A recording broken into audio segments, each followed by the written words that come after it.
전신갑주를 취하라. 이는 악한 날에 너희가 능히 대적하고 모든 일을 행한 후에 서기 위함이라. 그런즉 서서 진리로 너희 허리띠를 띠고 의의 호신경을 붙이고 평안의 복음이 준비한 곳으로 신을 신고. 아멘.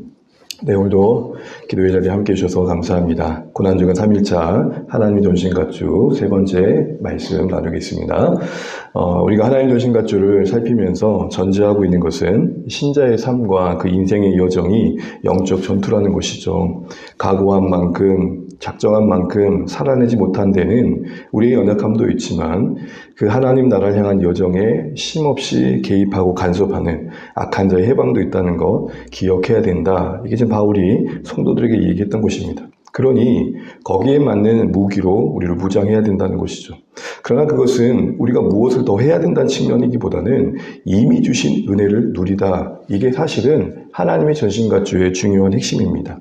신앙적인 측면에서 이 전신갑주를 각각의 무기의 내용을 우리에게 다양하게 적용할 수 있습니다. 그러나 가장 중요한 우선된 본질은 이미 이 하나님의 전신갑주는 우리에게서 난 그 어떤 행동이 아니라 얻은 장비는 하나님이 주신 거라는 겁니다. 일례로 이렇게 표현하지 않고 있습니다. 자신의 행감의 허리띠, 즐거운 태도의 호심경, 축복의 군화, 경건의 칼, 긍정의 투구 이렇게 말하지 않고 있습니다. 모든 무장의 내용들은 다 지금 내내 살펴본 것처럼 예수님께로 우리를 이끌고 있습니다. 왜요? 예수님을 묵상하고 바로 알고 누림이 참된 무장이 되기 때문에 그렇습니다. 결국 우리의 싸움의 이김은 얼마나 예수님께로 가느냐 거기에 달려 있다는 것이죠. 그래서 찬양의 고백처럼 세월 지나갈수록 더욱 의지합니다. 세월 지나갈수록 의지할 것뿐이세. 여러분께 진짜 신앙의 본질을 깨닫는 자의 고백이라 할 수 있을 것입니다. 그래서 예수님께서 친히 이렇게 우리에게 말씀하십니다. 잘 보이실지 모르겠습니다. 우리 같이 한번 요한복음 15장 5절 같이 한번 읽어보겠습니다. 나는 포도나무요 너희는 가지라. 그가 내 안에 내가 그 안에 거하면 사람이 열매를 많이 맺나니 나를 떠나서는 너희가 아무것도 할 수 없습니다. 아멘. 이 말씀이 절실히 와닿는 게 어쩌면 우리의 신앙이 성숙해 가고 있는 거 아닐까 싶습니다.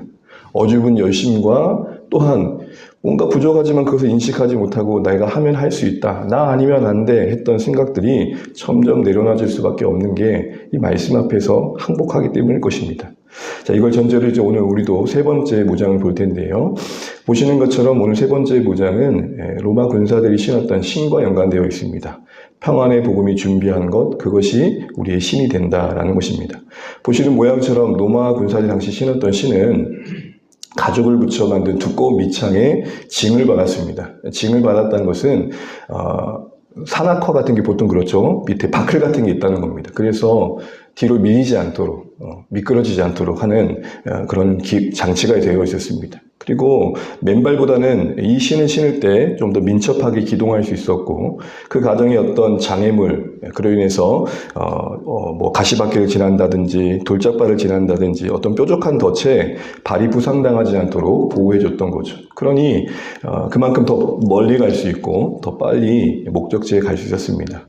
지금도 전쟁에선 기동성이 참 중요한데 이전에도 더욱 그랬을 겁니다. 그래서 목적한 전쟁의 지역까지 최대한 빨리 가서 최대한 또 멀리 가서 전쟁을 치를 수 있는 데 있어서는 필수 장비였던 겁니다. 특별히 적과 대치하는 상황에서 백병전이라고 그러죠. 적과 대치하는 상황에서 밀리지 않기 위해서는 이 신에 박힌 징은 상당한 큰 효과를 주었던 거죠.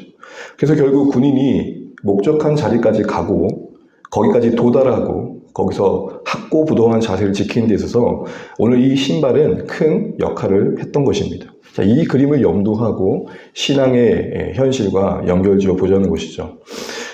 그렇다면 하나님의 전신갑주에 해당되는 군화는 뭐냐라고 할 때 오늘 본문의 말씀은 이렇게 말합니다.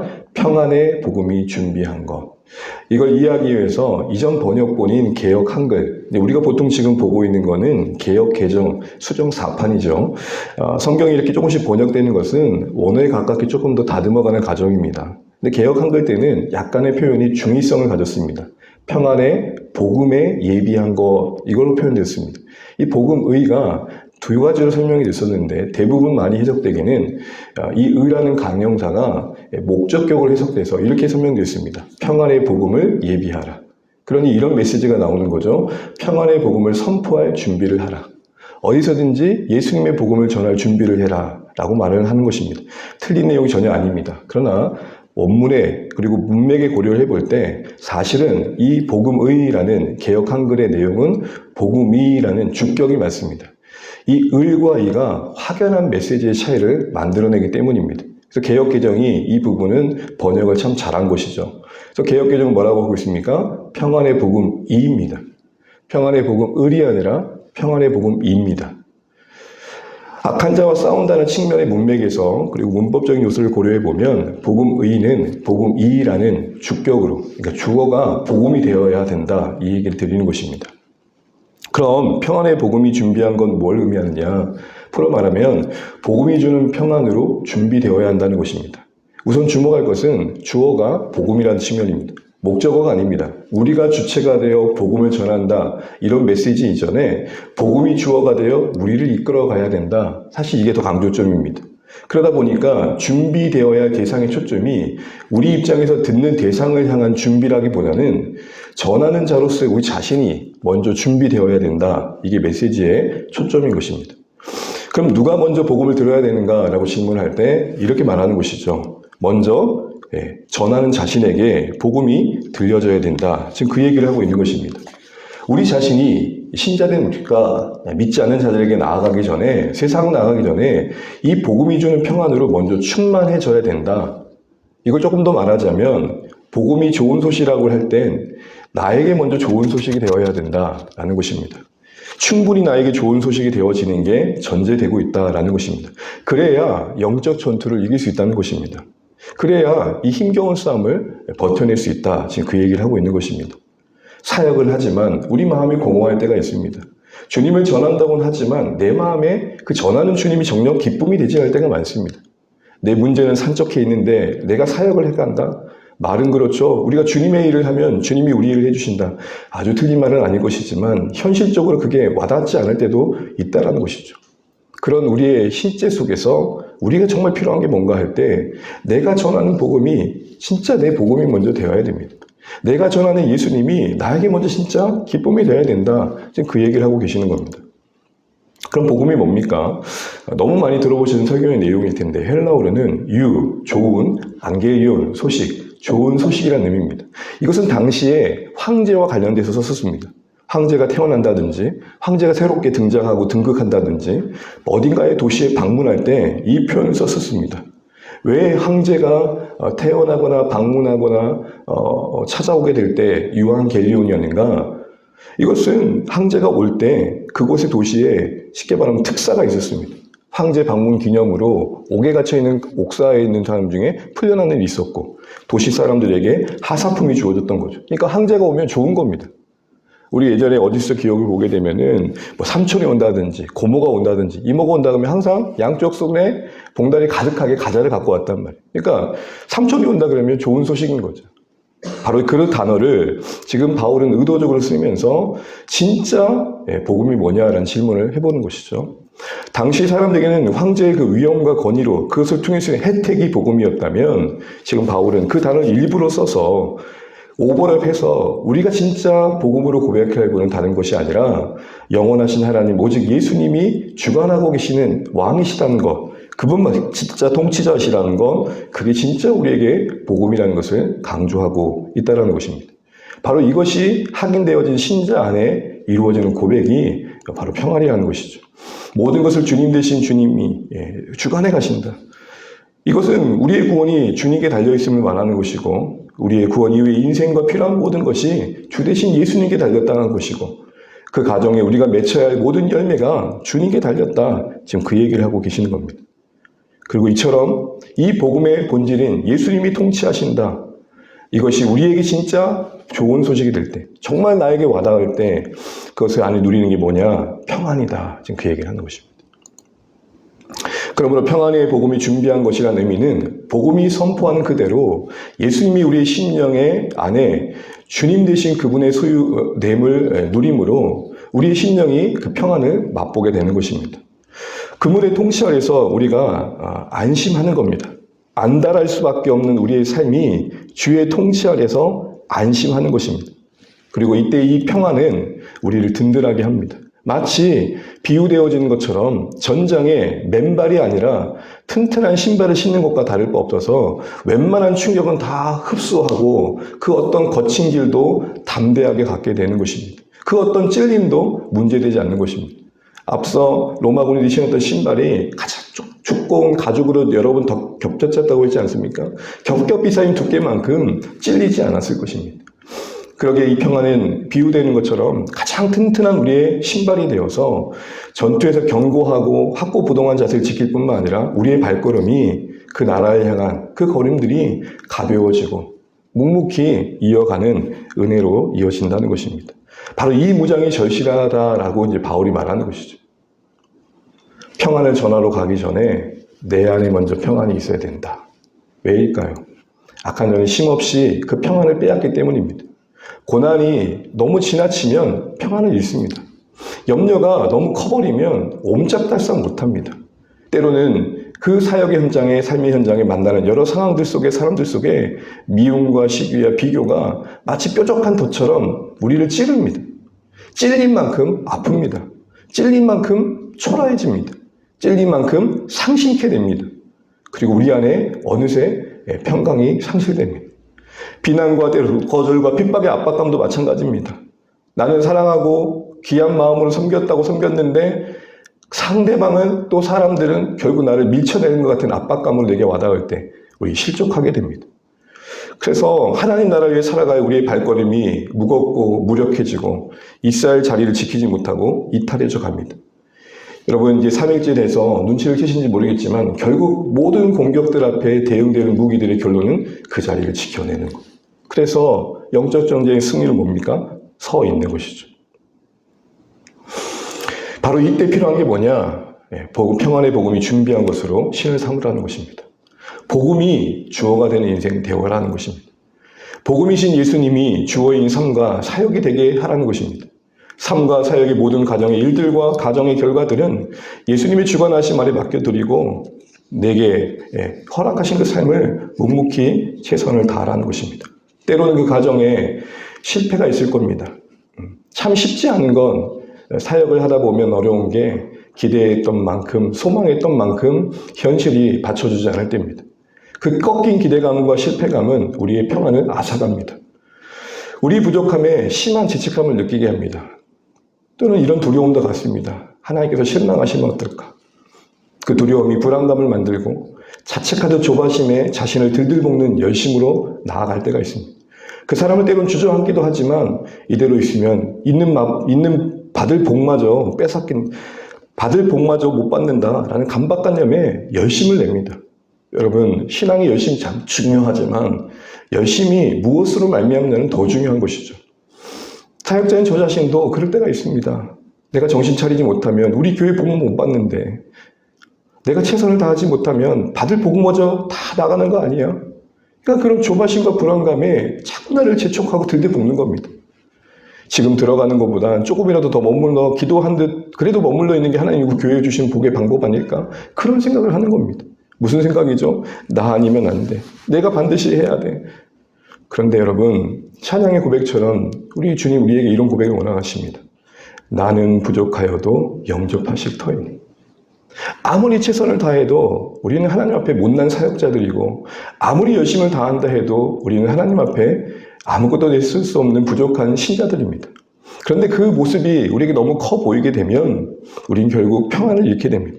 근데 이런 질문을 해보시죠. 정말 하나님은 그걸 우리에게 원하시는 걸까? 우리에게 정말 완벽을 원하시는 걸까? 정말 우리에게 부족함이 없는 그 무엇을 기대하시는 걸까? 그리고 우리가 실패하면 하나님의 구원의 계획은 어그러지는 걸까?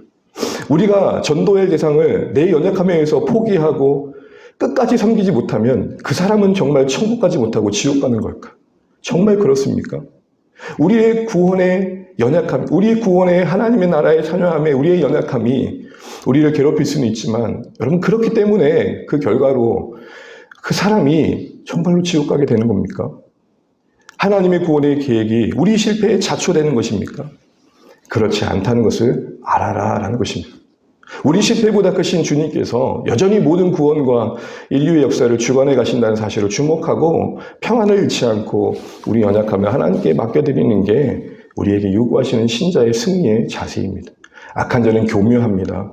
우리 열심히 이면에 있는 이 불안감을 너무 잘 압니다. 내가 이 불안감에 자책하도 조바심을 내는 것을 너무나도 잘합니다.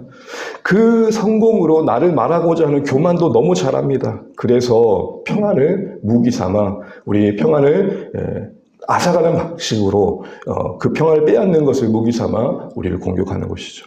근데 그러지 말라. 지금 그 얘기를 하고 계시는 겁니다. 하나님의 속도에 맞춰 살아가는 믿음의 삶의 인내를 배워가는 것. 이게 평안이 준비한 것으로 무장된 신자의 삶의 방식입니다. 예수님도 여러분 지상사역 하실 때 여러 분주한 일들을 많이 하셨습니다. 복음도 전하시고 사람들도 만나시고 치유하시고 고치시고 가르치시고 그런데도 예수님의 사역을 가만히 보면 평안을 이루신 적이 없습니다. 풍랑이는 파도에서 잠잠하셨습니다. 오히려 주무셨습니다. 메시지를 거부하는 자들에게 그렇다고 해서 낙담하신 장면을 보지 못합니다. 결과에 의연하시고 오직 관심은 그 하루하루 주어지는 사람들을 하나님의 뜻을 따라 순종하며 만났느냐 그렇지 않느냐에 두셨다는 것이죠. 오죽하셨으면 한날의 괴로움은 그날에 족하다고 말씀하신 만큼 그냥 하루하루를 사셨습니다. 이처럼 예수님 보이시는 본대로 주되신 하나님의 속도에 맞춰 살아가면서 내 인생 연약하지만 그 연약한 대로 하나님께 맡겨드리며 섬기는 평안의 그 누림의 삶이 하늘 향한 순례의 여정을 걸어갈 우리의 영적 군화이다. 지금 바울이 그 얘기를 하고 있는 것입니다. 사랑하는 주안의 가족 여러분, 이 새벽에 다시 한번 이 평안이 우리 가운데 회복되시기를 주님 이름으로 축복합니다. 예수님을 깊이 묵상하시면 좋겠습니다. 그리고 예수님께서 우리에게 주시는 평안을 빼앗기지 않으시면 좋겠습니다. 우리가 더 잘하면 좋겠지만 그렇지 못할 때에도 하나님은 일하고 계십니다. 내 순종을 통해서도 일해 가시지만 내가 순종하지 못한 그 영역에서도 하나님은 통치권을 뺏기지 않으십니다. 그러니 나는 부족하여도 영접하실 터이니 이 고백이 진짜 복음을 아는 신자의 고백임을 아시고 우리가 최선은 다하되 결과는 하나님께 맡겨드리면서 때로는 우리가 마주하는 연약함과 때로는 이 사역의 현장에서 섬김 현장에서 뾰족하게 나를 찌르는 여러 일들을 경험하는 현장에서도 이 또한 주님이 아시지 라는 마음으로 묵묵히 걸어가시면 어떨까요? 맨발로 걷다 보면 여기저기 찔립니다. 아파요. 그런데 영적 군화가 있잖아요. 주님이 주시는 평안이 있잖아요. 내게 달려있지 않다 말씀하시잖아요. 이제 어느새 3년을 바라봅니다. 이 말씀이 제게 위로가 됩니다. 네가 한다고 뭐 되겠니? 네가 할 만큼 내가 한다는 생각으로 또 자유해라. 최선은 다해야겠지만 결과와 열매 내게 있다. 사랑하는 주안의 가족 여러분, 우리 모두 이 고백 안에서 자유함을 누리시고 평안의 신발을 신고 다시 일어날 줄 알고 또 갈 줄 알고 누가 나를 찌르든 개의치 않고 겸손히 우리를 부르신 하나님 앞에 서게 되는 그날까지 살아가겠다. 다짐하며 무장될 수 있는 오늘의 말씀 되시길 바랍니다. 평안으로 무장되어 끝까지 순례의 길을 온전히 걸을 수 있는 우리 모두 되시기를 주임으로 축복합니다. 기도하겠습니다.